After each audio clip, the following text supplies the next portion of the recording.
이보시오, 고작 빗자루 하나로 범죄를 해결하겠다는 겁니까?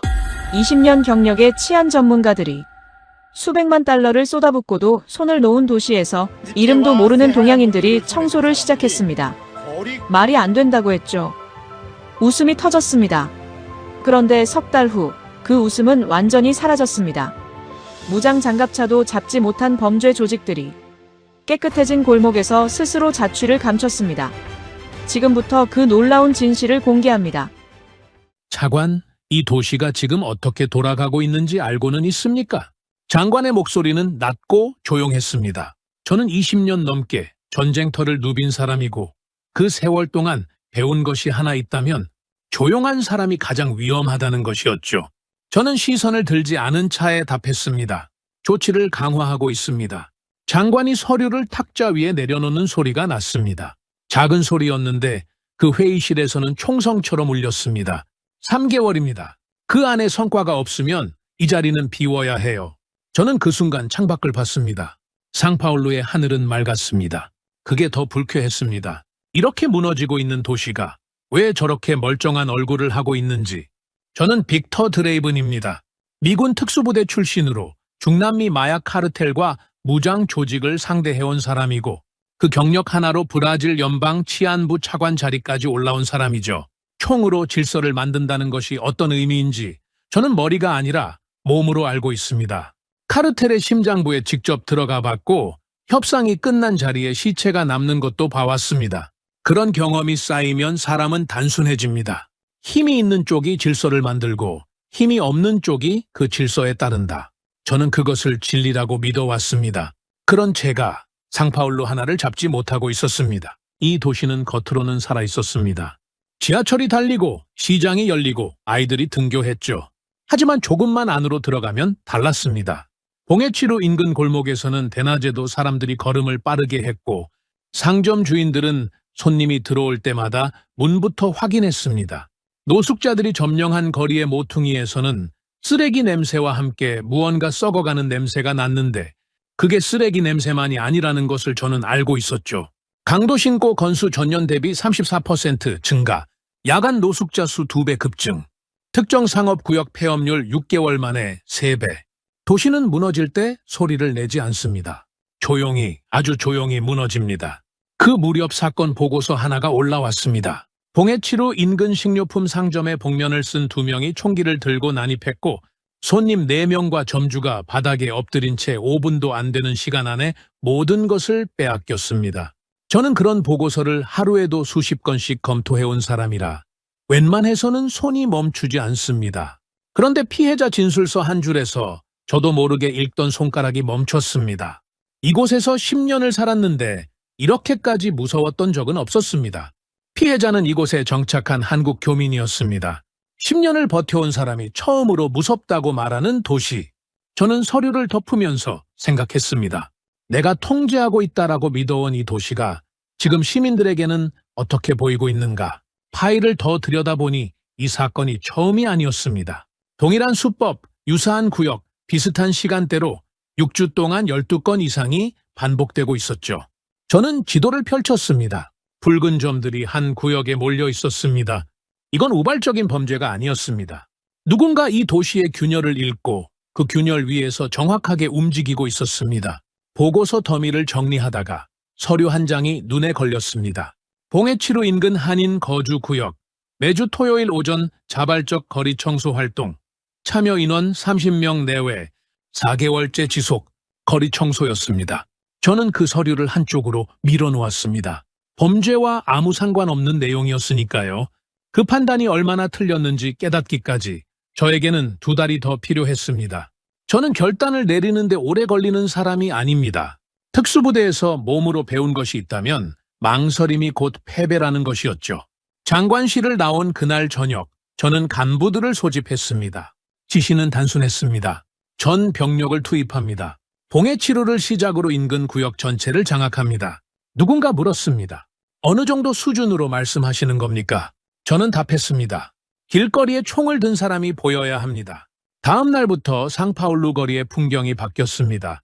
완전 무장한 경찰 병력이 주요 구역 곳곳에 배치됐고 야간 순찰이 대폭 강화됐으며 문 검색이 시작됐습니다. 상점 주인들이 처음으로 문을 열어두고 장사를 하기 시작했고 몇몇 구역에서는 노숙자들이 사라지기도 했습니다. 저는 그 보고를 받으면서 생각했습니다. 역시 이 방법밖에 없다고? 힘이 보이면 범죄는 움츠러든다는 것을 저는 수십 년의 경험으로 알고 있었으니까요. 2주가 지났습니다. 저는 통계 보고서를 펼쳤습니다. 그리고 처음으로 뭔가 이상하다는 느낌을 받았습니다. 봉해치루 구역의 신고 건수는 줄었습니다. 그런데 인근 구역의 수치가 올라가 있었죠. 저는 지도를 다시 펼쳤습니다. 붉은 점들이 사라진 게 아니었습니다. 이동해 있었습니다. 우리가 병력을 집중한 곳에서 빠져나가 우리가 비워둔 곳으로 옮겨간 것이었죠. 범죄는 사라지지 않았습니다. 단지 이동했을 뿐이었습니다. 그래도 저는 밀어붙였습니다. 더 강하게 가면 된다고 믿었으니까요.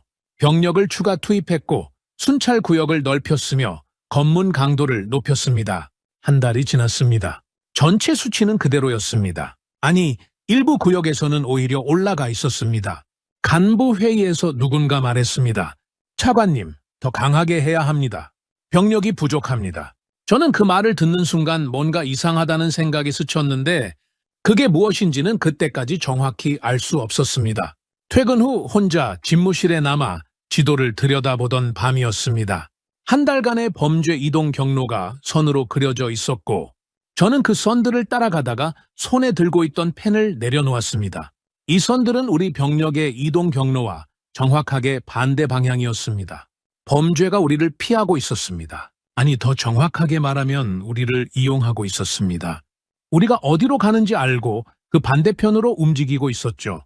20년 동안 카르텔을 상대해온 저였지만 그 순간만큼은 등줄기가 서늘했습니다. 내가 지금 쫓고 있는 건가? 끌려다니고 있는 건가? 그날 밤 서류 더미를 정리하다가 한 달 전에 미뤄뒀던 보고서가 눈에 들어왔습니다. 봉해치루 한인 거주 구역, 매주 토요일 거리 청소, 4개월째 지속.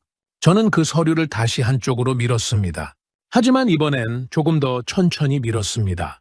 한 달이 넘도록 병력을 쏟아붓고도 달라진 것이 없다는 사실을 인정하는 건 저 같은 사람에게는 쉬운 일이 아닙니다. 하지만 숫자는 거짓말을 하지 않았고 저는 평생 감정보다 데이터를 믿어온 사람이었죠. 간부 회의를 소집한 건 그 때문이었습니다. 이 방식으로는 안 된다는 걸 인정하고 다른 접근을 찾아야 했습니다. 회의실 테이블 위에 지난 2달간의 범죄 통계와 병력 배치 현황이 펼쳐졌습니다. 저는 말없이 자료를 넘겼고 간부들은 침묵 속에서 수치를 들여다봤습니다. 한 명이 먼저 입을 열었습니다. 병력을 더 늘려야 합니다. 저는 고개를 들었습니다. 한 달 전에도 그 말을 했죠. 그 전달에도 했습니다. 결과가 어떻습니까? 회의실이 잠시 조용해졌습니다. 저는 자료를 덮으며 말했습니다. 지금 우리한테 필요한 건 더 많은 병력이 아닙니다. 다른 생각입니다. 그때 한쪽 구석에 앉아있던 분석관이 조심스럽게 손을 들었습니다. 차관님, 한 가지 보고 드릴 게 있습니다. 저는 고개를 끄덕였죠. 봉해치루 한인 거주 구역 자료입니다. 매주 토요일마다 거리 청소를 하고 있는 구역인데요. 지난 석 달간 해당 구역의 범죄 신고 건수를 따로 뽑아봤습니다. 분석관이 종이를 내밀었습니다. 저는 그 수치를 받고 잠시 말이 없었습니다. 인근 구역 대비 37% 낮았습니다. 그 순간이었습니다. 누군가 피식 웃는 소리가 들린 건. 저는 시선을 들었습니다. 테이블 오른쪽에 앉아있던 수석 간부가 입가에 웃음을 띤 채 말했습니다. 청소로 범죄를 막겠다는 겁니까? 다른 간부들도 따라 웃었습니다. 분위기가 한순간에 바뀌었죠. 분석관은 고개를 숙였습니다. 저는 웃지 않았습니다. 하지만 반박하지도 않았습니다. 솔직히 말하면 저도 그게 말이 된다고 생각하지 않았으니까요. 회의가 끝나고 분석관을 따로 불렀습니다. 이 자료 어떻게 뽑은 겁니까? 분석관이 답했습니다. 청소 구역과 범죄 발생 지점을 지도에 겹쳐봤습니다. 우연이라고 하기엔 패턴이 너무 일정해서 보고 드린 겁니다. 저는 자료를 다시 들여다봤습니다. 그리고 물었습니다. 저 사람들이 왜 청소를 합니까? 분석관이 잠시 머뭇거렸습니다. 그냥 하는 것 같습니다. 명령도 없고 지원도 없고 누가 시킨 것도 아닌데 매주 나와서 합니다. 저는 아무 말도 하지 않았습니다. 그냥 한다는 게 무슨 말인지 저는 이해할 수 없었습니다. 그날 저녁 자료를 들고 브라질 도시 행정 전문가를 찾아갔습니다. 이 수치를 어떻게 설명하겠냐고 물었죠. 전문가가 자료를 훑어보더니 고개를 저었습니다. 설명하기 어렵습니다. 브라질에서 청소는 시민의 일이 아닙니다. 환경미화원이 하는 일이죠. 학교에서도 가르치지 않습니다. 그런데 저 사람들은 왜 하는 겁니까? 제가 되물었습니다. 전문가가 잠시 생각하다가 답했습니다. 한국에서는 어릴 때부터 직접 청소를 한다고 들었습니다. 학교에서도 집에서도 습관처럼 몸에 배어 있는 거죠. 저는 그 말을 듣는 순간 손에 들고 있던 자료에서 시선이 멈췄습니다. 습관. 명령이 아니라 습관. 집무실로 돌아와 자료를 서랍에 넣으면서 저는 스스로에게 말했습니다. 중요하지 않다. 단일 구역의 특수한 사례일 뿐이다. 우리에게 필요한 건 도시 전체에 적용할 수 있는 정책이지 30명짜리 청소 모임이 아니다. 서랍을 닫았습니다. 그런데 이상하게도 서랍을 닫고 나서도 그 숫자가 머릿속에서 지워지지 않았습니다. 37%. 병력을 2배로 늘려도 만들지 못한 수치였습니다. 그 숫자가 머릿속을 떠나지 않았습니다. 37%. 저는 잠들기 전에도 그 수치를 생각했고 아침에 눈을 뜨면서도 그 수치를 생각했습니다. 20년 넘게 데이터를 분석해온 사람의 직감이라는 게 있습니다. 설명은 안 되는데 뭔가 걸린다는 느낌. 저는 그 느낌을 무시하는 법을 배운 적이 없었죠. 결국 일주일 후 저는 분석관을 다시 불렀습니다. 지난 6개월치 구역별 범죄 통계를 전부 뽑아 오십시오. 한인 청소 구역을 중심으로 방영 2km까지 전부 다요? 자료가 올라오는데 이틀이 걸렸습니다. 저는 집무실 문을 잠그고 혼자 그 자료를 펼쳤습니다. 처음 1시간은 평범했습니다. 전체적인 범죄 증가 추세, 구역별 편차, 시간대별 분포. 그런데 두 번째 시간으로 접어들면서 손이 멈추기 시작했습니다. 특정 구역의 수치가 이상했습니다. 전체 도시의 범죄 증가 추세와 반대 방향으로 움직이고 있었죠. 저는 그 구역을 지도 위에 표시했습니다. 그리고 다음 달 자료를 펼쳤습니다. 같은 구역이었습니다. 그 다음 달도 마찬가지였습니다. 우연은 반복되지 않습니다. 저는 그것을 알고 있었습니다. 지도를 벽에 붙이고 구역별로 색을 입히기 시작했습니다. 범죄가 감소한 구역은 파란색으로, 증가한 구역은 붉은색으로. 30분쯤 지났을 때 저는 펜을 든 채로 그 자리에 서서 지도를 바라봤습니다. 파란 구역들이 하나의 선으로 이어지고 있었습니다. 그 선의 중심에는 봉해치루 한인 거주 구역이 있었습니다. 겹쳤습니다. 정확하게. 저는 그 순간 아무 생각도 나지 않았습니다. 그냥 지도를 봤습니다. 한참을 머릿속에서 뭔가를 찾기 시작했습니다. 이걸 설명할 수 있는 논리가 있을 것이다. 반드시 있다. 저는 책장에서 오래된 논문 하나를 꺼냈습니다. 깨진 유리창 이론. 환경이 무너지면 범죄가 늘어나고 환경이 정돈되면 범죄가 줄어든다는 개념이었죠. 1980년대 뉴욕에서 실제로 적용된 사례도 있었습니다. 저는 논문을 읽으면서 생각했습니다. 설명은 된다. 청소가 환경을 바꾸고 바뀐 환경이 범죄를 억제한다. 이론적으로는 맞습니다. 그런데 수치가 이상했습니다. 뉴욕의 사례와 비교해도 효과의 규모가 비정상적이었습니다. 30명이 매주 한 번 청소한다고 해서 이 정도 변화가 만들어진다는 건 이론으로는 설명이 됐지만 직감으로는 납득이 되지 않았습니다. 저는 논문을 덮고 다시 지도를 봤습니다. 파란 구역의 경계선이 청소 구역에서 시작해서 주변으로 번져 있었습니다. 마치 물이 스며들듯이 분석관을 불러서 물었습니다. 이 구역에서 청소 말고 다른 특이 사항은 없습니까? 분석관이 파일을 뒤지더니 답했습니다. 특별한 건 없습니다. 그냥 매주 나와서 쓸고 줍고 돌아갑니다. 저는 다시 물었습니다. 참여 인원이 늘었습니까? 분석관이 고개를 끄덕였습니다. 처음엔 10명 남짓이었는데 지금은 30명이 넘었습니다. 브라질 주민들도 몇 명 끼어 있다고 합니다.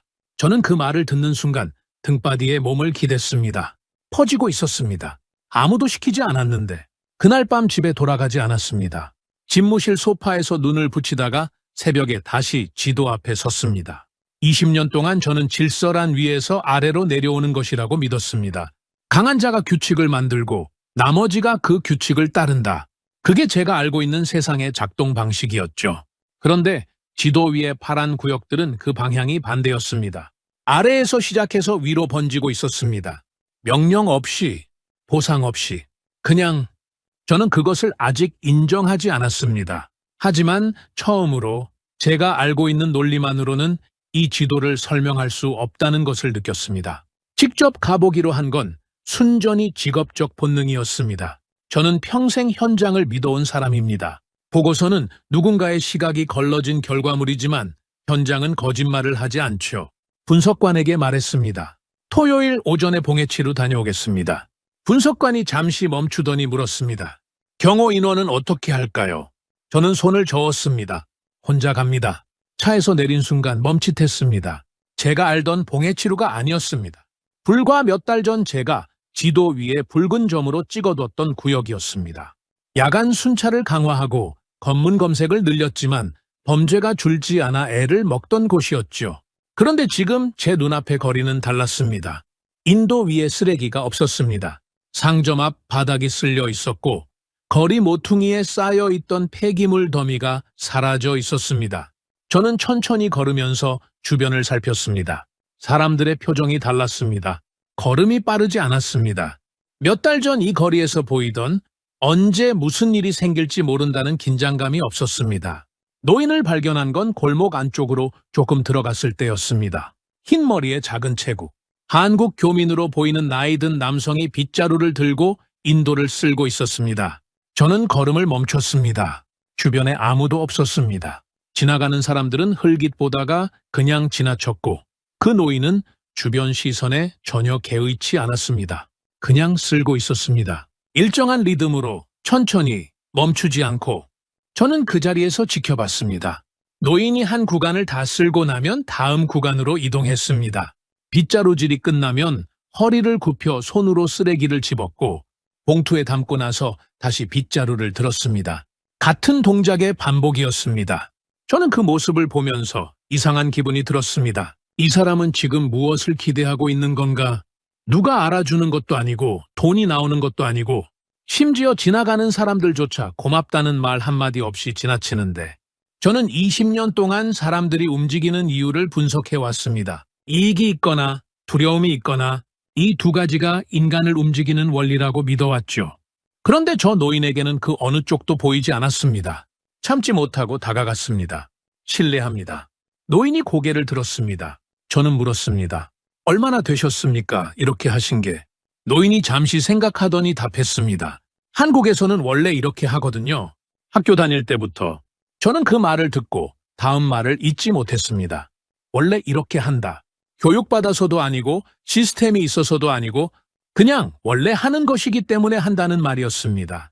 저는 다시 물었습니다. 혼자 하십니까? 노인이 고개를 저었습니다. 아니요. 오늘은 좀 늦었어요. 다른 사람들도 곧 옵니다. 그리고 다시 빗자루를 들었습니다. 대화가 끝났다는 뜻이었죠. 저는 그 자리를 떠나지 못했습니다.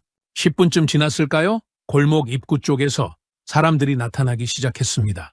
한국 교민으로 보이는 중년 여성 둘, 젊은 남성 하나, 그리고 브라질 사람으로 보이는 남성이 빗자루를 들고 걸어왔습니다. 인사를 나누고는 각자 구역을 잡고 쓸기 시작했습니다.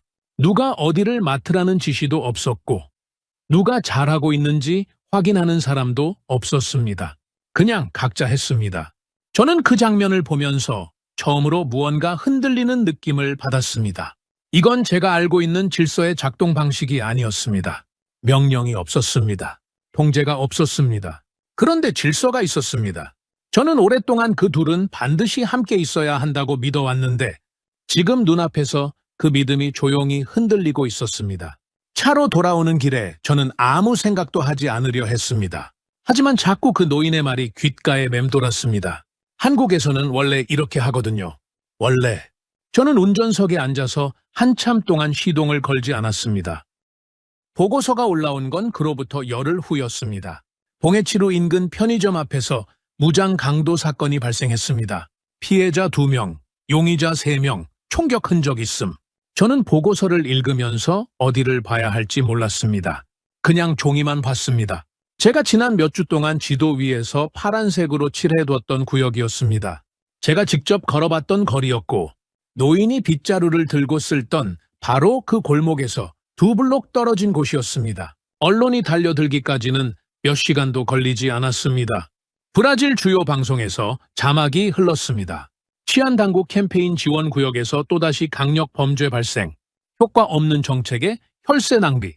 저는 사무실 TV에서 그 자막을 보면서 리모컨을 내려놓았습니다. 반박할 말이 없었습니다. 간부 회의는 그날 오후 긴급 소집됐습니다. 회의실 분위기는 제가 차관으로 부임한 이후 가장 무거웠습니다. 수석 간부가 자료를 펼치지도 않은 차에 말했습니다. 차관님, 이번 사건은 우리가 지원하던 구역에서 발생했습니다. 더 이상 이 방식을 고집할 명분이 없습니다. 저는 답하지 않았습니다. 다른 간부가 이어받았습니다. 청소 캠페인 지원을 중단하고 원래 방식으로 돌아가야 합니다. 병력을 다시 집중 투입하는 것 외에는 방법이 없습니다. 테이블 주변에서 고개를 끄덕이는 소리가 들렸습니다. 저는 그 소리를 하나하나 세면서 그냥 앉아 있었습니다. 회의가 끝나고 혼자 남았습니다. 창밖에 상파울루가 보였습니다. 저녁이 되면서 도시에 불이 켜지기 시작했고 그 불빛들 사이로 사이렌 소리가 한번 울렸다가 사라졌습니다. 저는 그 소리를 들으면서 책상 위에 놓인 지도를 봤습니다. 파란 구역 한가운데에 빨간 점이 하나 찍혀 있었습니다. 오늘 사건 현장이었습니다. 20년 동안 저는 실패를 두려워한 적이 없었습니다. 특수부대에서 작전이 틀어지면 수습하고 다시 짰습니다. 카르텔 협상이 깨지면 다른 루트를 찾았습니다. 실패는 과정이고 과정은 수정할 수 있다고 믿어왔죠. 그런데 그날 밤은 달랐습니다. 제가 처음으로 뭔가를 믿어보려 했던 순간에 이 사건이 터졌습니다. 숫자를 보고 현장을 가보고 그 노인의 말을 듣고 처음으로 제가 알던 방식이 아닌 다른 가능성을 생각해 보려던 그 순간에 저는 의자에서 일어나 창가에 섰습니다. 머릿속에서 두 가지 목소리가 충돌하고 있었습니다. 하나는 간부들의 목소리였습니다. 실패했습니다. 돌아가야 합니다. 다른 하나는 제 안에서 나오는 목소리였는데 그게 뭐라고 말하려는 건지 아직 정확히 들리지 않았습니다. 그냥 뭔가 있다는 느낌, 아직 보지 못한 게 있다는 느낌. 그날 밤 저는 오랫동안 그 자리에 서 있었습니다. 도시의 불빛을 보면서 제가 지금 올바른 것을 붙들고 있는 건지 아니면 그냥 포기하기 싫어서 버티고 있는 건지 그 둘을 구분할 수 없었습니다. 창밖으로 빗방울이 내리기 시작했습니다. 저는 그걸 보면서 문득 생각했습니다. 비가 오면 저 노인은 어떻게 할까? 그리고 그 생각이 드는 순간 저는 스스로도 놀랐습니다. 지금 이 상황에서 내가 왜 그 노인을 떠올리고 있는 건가? 그 다음날 아침 수석 간부가 먼저 찾아왔습니다. 문을 두드리지도 않고 들어온 걸 보면 기다렸다는 뜻이었죠. 차관님, 어제 회의에서 결론이 나지 않았습니다. 오늘 중으로 청소 캠페인 지원 중단을 공식 발표해야 합니다. 저는 커피잔을 내려놓으며 물었습니다. 왜 오늘 중으로입니까? 수석 간부가 답했습니다. 언론이 기다리고 있습니다. 늦을수록 차관님 입장이 어려워지십니다. 저는 잠시 그를 봤습니다. 그리고 말했습니다. 앉으십시오. 서랍에서 자료를 꺼냈습니다. 지난 석 달간 봉해치루 인근 구역별 범죄 통계였습니다. 저는 자료를 테이블 위에 펼치며 말했습니다. 어제 사건이 발생한 건 맞습니다. 저도 압니다. 그런데 이 수치를 보십시오. 수석 간부가 자료를 내려다봤습니다. 저는 계속했습니다. 사건이 발생한 그날도 그 구역의 월간 범죄 발생 건수는 인근 구역 대비 여전히 가장 낮습니다. 어제 사건 하나를 보고 있었던 겁니다. 우리는 흐름을 봐야 합니다. 수석 간부의 표정이 굳었습니다. 차관님, 그 논리는 언론에 통하지 않습니다. 저는 고개를 들었습니다.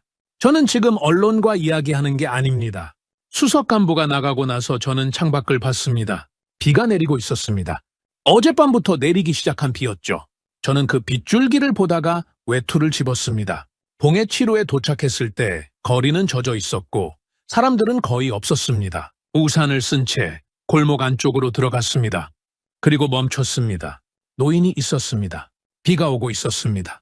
토요일도 아니었습니다. 아무도 없었습니다. 그런데 그 노인은 우비를 입고 빗자루를 들고 거리를 쓸고 있었습니다. 빗물에 쓸려 내려오는 쓰레기를 모아서 봉투에 담고 다시 빗자루를 들었습니다. 같은 동작이었습니다. 지난번에 봤던 것과 똑같은 리듬이었죠.